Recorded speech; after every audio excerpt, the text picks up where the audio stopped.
मैं बहुत आभारी हूं सर का कि उन्होंने मेरे उपन्यास पर भूमिका लिखी। ये उपन्यास आप लोगों का है, आप लोगों की ही कहानी है। माध्यम मनोज हैं, पर कहानी आपकी है।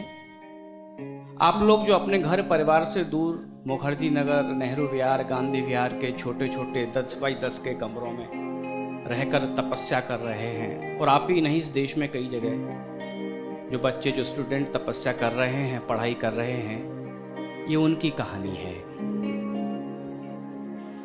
हमारे मन में कई बार लगता है कि हम सफल होंगे, ये संकल्प हमारे मन में हमेशा रहता है। हम अपनी ताकत पहचानते हैं, लेकिन कई बार हम निराश भी हो जाते हैं, कई बार हम असफल भी होते हैं। कभी प्रीलिम्स निकलती है, कभी मुख्य परीक्षा नहीं निकलती, कभी इंटरव्यू। ये प्रीलिम्स, मुख्य परीक्षा, इंटरव्यू का चलता रहता है जंजाल।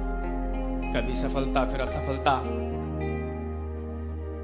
लेकिन कहीं ना कहीं एक ऐसी उम्मीद हमारे मन में रहती है, कहीं ना कहीं एक ऐसा हमारे मन में संकल्प और रहता है कि हम आगे ही बढ़ते जाते हैं। लेकिन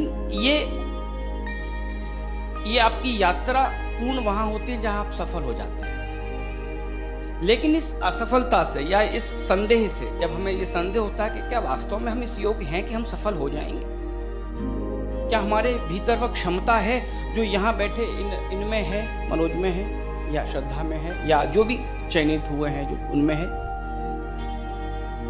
ये संदेह बना रहता है। पर वो संदेह आपके संकल्प से खत्म भी होता है, और जब वो खत्म होता है तो आप ये मान जाते हैं कि अब सफलता दूर नहीं है। आपको ये उपन्यास आपके संदेहों से मुक्त करेगा। तो ये यात्रा यहां से यहां तक, असफलता से सफलता तक की जो ये यात्रा है ना, वही यात्रा इस उपन्यास की यात्रा है। मनोज कुमार शर्मा इसलिए इस उपन्यास के चरित्र हैं क्योंकि उनकी यह यात्रा सबसे ज्यादा जटिल, मेरी दृष्टि में और भी सबसे ज्यादा जटिल रही है। मुझे नहीं लगता कि हुआ हो तो हाथ खड़ा कर सकता है। अमीर जी ने पूछा था, किसी ने हाथ खड़ा नहीं किया, उसका जरूर सिलेक्शन होगा, पीछे खड़ा हो गया। तो मनोज जी का जब हम जीवन देखेंगे या उस तैयारी को देखेंगे, इस उपन्यास को पढ़ेंगे, तो आपको पता रहेगा कि किस संकल्प के माध्यम से कोई सपना भी देख सकता है कि जो 12th फेल हुआ है, उसका सपना देखना भी एक बहुत बड़ी बात है। कि जो बच्चा 12th में फेल हो गया, सभी विषयों में फेल हो गया, केवल हिंदी एक ऐसी चीज थी जिसमें उसकी रुचि थी, और बाद में उस हिंदी में उसको विकास सर जैसे गुरु मिल गए तो वह सफल हुआ। तो वो पूरी यात्रा आप इस उपन्यास में पढ़ेंगे तो आपको यह लगेगा कि किस तरह से हमारे भीतर की सारी कमजोरियां ताकत में बदल जाती हैं। ये शून्य से शिखर की यात्रा है। मुझे लगता है कि यदि आप ये उपन्यास पढ़ेंगे, लगभग 4-5 घंटे में पढ़ लेंगे, बड़ा नहीं है, 170 पेज का है।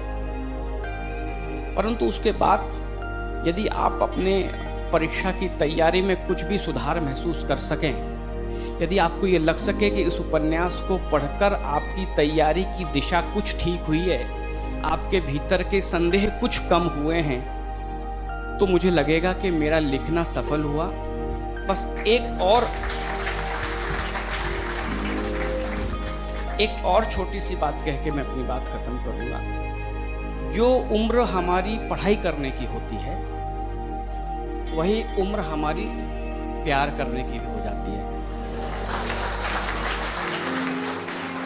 यह समस्या है ये।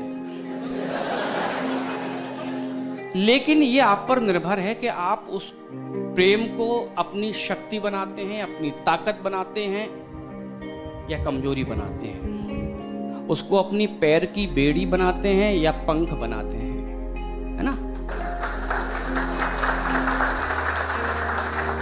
मनोज ने और श्रद्धा ने पंख बना लिया और उड़ गए, है ना। अच्छा है। तो आप सभी को मेरी बहुत बहुत शुभकामनाएं। सभी लोग सफल होंगे, इसका मुझे पूरा भरोसा है, कोई संदेह नहीं। आप लोगों पर मुझे कोई संदेह नहीं, और आप लोगों को भी अपने ऊपर कोई संदेह नहीं रहना चाहिए। यह उपन्यास यदि इस संदेह को मुक्त करे तो बस निराला की एक छोटी सी पंक्ति, स्थिर राघवेंद्र को हिला रहा फिर संशय, रह रह उठता जग जीवन में रावण जय भय। वह एक और मन रहा राम का जो न थका, जो नहीं जानता दैन्य नहीं जानता विनय। ये मन आपका राम का ही है जो न कभी थकता है न कभी कायरता को मानता है, संघर्ष करता और जीतता है।